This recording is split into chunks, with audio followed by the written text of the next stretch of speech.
अस्सलामुअलैकुम। हाँ जी मिठियों, की हाल ने? ठीक हो मिठियों? एवं ना 2-3 घंटिया कि पानी की सतह के मुसलसल इजाफा हो रहा वहदा पे मगरों मेरे जी। इतने धान की फसल तकरीबन मेरे लख जितनी आई जी हूँ इस टाइम मुकम्मल ज़ेरे आब आ गई है। तो यह जरा साडा रिहायश है डेरा, तो यह मुकम्मल रोड आता सी, पक्की सोलन लगा सी जरा मुकम्मल हुन इस टाइम ज़ेरे आब आ गए। तो यह मुकम्मल जरा साडा डेरा है, इनू पानी पानी चार सवेरे। तो जिस तरह तुम वेंदे पे मैं भी पानी दे विच मौजूद हाँ, किन्ना पानी वाली सोलंग के उत्ते मैं मौजूद हाँ।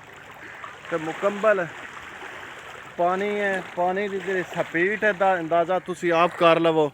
बड़ी स्पीड दे नाल पानी आ रहा है और पानी गुजर भी रहा है।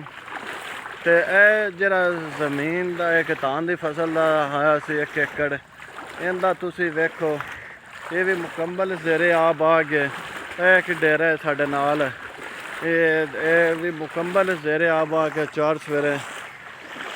तो अपना बंदोबस्त कर लो पानी की सतह के पिछा हैड कादराबाद हैड खान की कमी तो हुई है, लेकिन जो पानी 10 लाख क्यूसेक खराज किया है वो पानी इत्थे हुण पहुँचना है।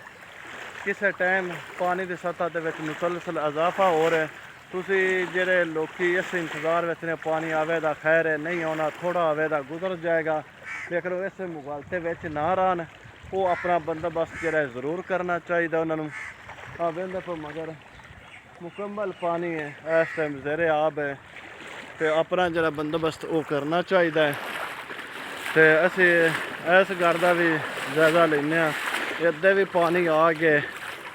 ये जी डेरा काजियां का, काजी शफाक साहब एंड काजी तनवीर साहब का।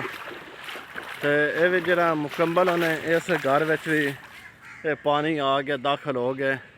हाजी साहब पानी आ नहीं गया, घर है घर में भी पानी दाखिल हो गए।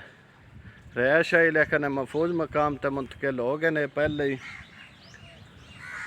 तो पानी बड़ी स्पीड इजाफा भी है पानी का बड़ा तेज़ी नाल है, तो पानी वैसे भी स्पीड है। जरा अपना बंदोबस्त वो करना चाहिए जी।